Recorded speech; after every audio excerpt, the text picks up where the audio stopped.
Well, take a look at this chart. Now, this is OceanaGold versus the global gold index on the TSX. Now, gold miners, of course, have been getting hammered in recent days, but until recently, Oceana was still up. Its stock's only down around 4% in the past year. That's a multi-year chart. You can see the way OceanaGold has blown away the broad gold index. Our guest is Michael Wilkes, CEO of OceanaGold. Great to see you. Good to be here, Andy. Thank you. You mine gold in New Zealand. You've been doing it for years. We were making cheap jokes before you came on about hobbits and stuff like that. You're not employing dwarves there in New Zealand, I guess. No, we're not. No, they're serious miners. That's for sure. I'm sure they are. They wouldn't I wouldn't like to call them dwarves to their face. No. But your big growth is in the Philippines. You're ramping up a big project there. Yeah, that's right. We've been operating in New Zealand for 22 years. We're the largest gold miner in New Zealand. We run a very efficient, lean operation there. And our growth is in the Philippines. We've just finished the construction of a very low-cost operation there called the Didipio, and that's now in commissioning and soon to go into production. And that will basically transform our company from a New Zealand gold miner to a multinational gold miner and drive our costs down and our production up.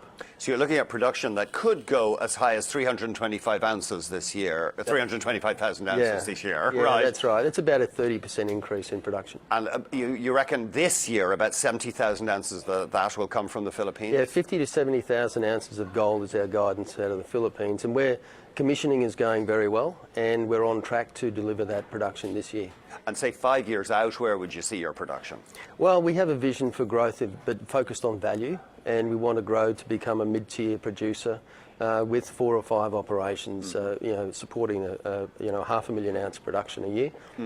But focused on driving our cash costs down and delivering on value to our shareholders. And that's the theme gold investors want to hear about these days, keeping the costs down. You know, how cheap can you produce? Oh, there's your assets in New Zealand. You don't think of New Zealand as being a big producer? We produce around 250,000 ounces a year out of New Zealand from 3 operations, 2 open pits and 1 underground mine. And so we're a sizable gold producer. And New Zealand's got 1 other gold mine in the north, which is run by Newmont, an American company, but we're by far the largest producer. So it's not, is it a very prospective place for gold, or it's just spotty? It's a bit spotty. I mean, it's not the most prospective. The Philippines is very prospective, which is why we're there. It's more of a frontier for gold, for mining companies in gold and copper. And the Didipio project will give us that sort of first mover advantage to do more in the Philippines. Now, Citi likes your stock. They have a buy on it. Now, they did there in mid-January, but they say you've got quite a bit of debt. Now, you did a financing to bring that down, but you're still fairly levered. Does that tie your hands at all?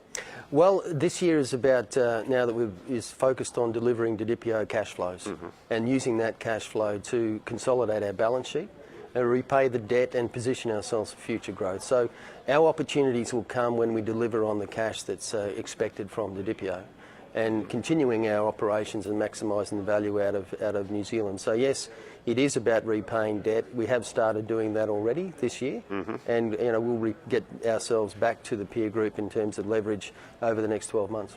I may have asked you this already. How cheap do you think you can mine gold in the Philippines? What was the number? Our average cash cost for the first 6 years is minus $80 an ounce. Nice. Because of copper credits? Because of the copper credits, it makes us one of the lowest cost producers in the world. Is the drawback there you're not as leveraged to the gold price? Oh no, we've got plenty of leverage to the gold price because of our New Zealand production, of course. Yeah. And we've got significant reserves in both New Zealand and the Philippines and great exploration potential. So there's a lot of exposure to the gold price. But being a copper producer as well as a gold producer now means that we do have some hedge, natural hedge there between copper and gold. The gold price goes up, the copper price goes down, and vice versa. So it's good to be producing copper as well as gold at the moment.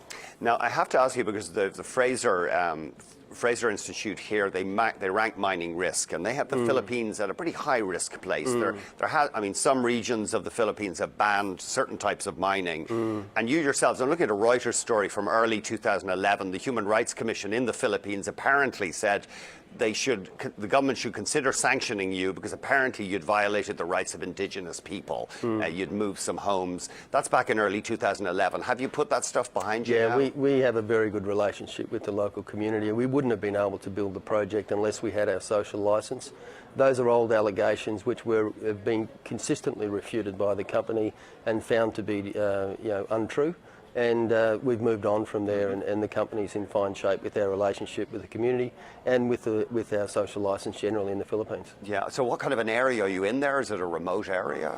Oh, it's fairly remote, it's fairly rugged, but in a safe area of the Philippines in relative terms.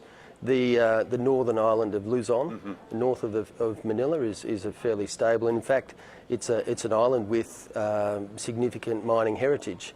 They've been mining copper and gold in that area for the last 100 years, going back to Spanish times. So they don't have problems with gorillas and stuff like that? No, yeah. We don't have any of those issues. Well, we'll be watching closely. You've obviously beaten the gold index pretty convincingly over the past year. Yeah, it's all about delivery and performance. Thanks a lot, Michael. Thank you, Andy. Michael Wilkes is the CEO of OceanaGold. Let's have a quick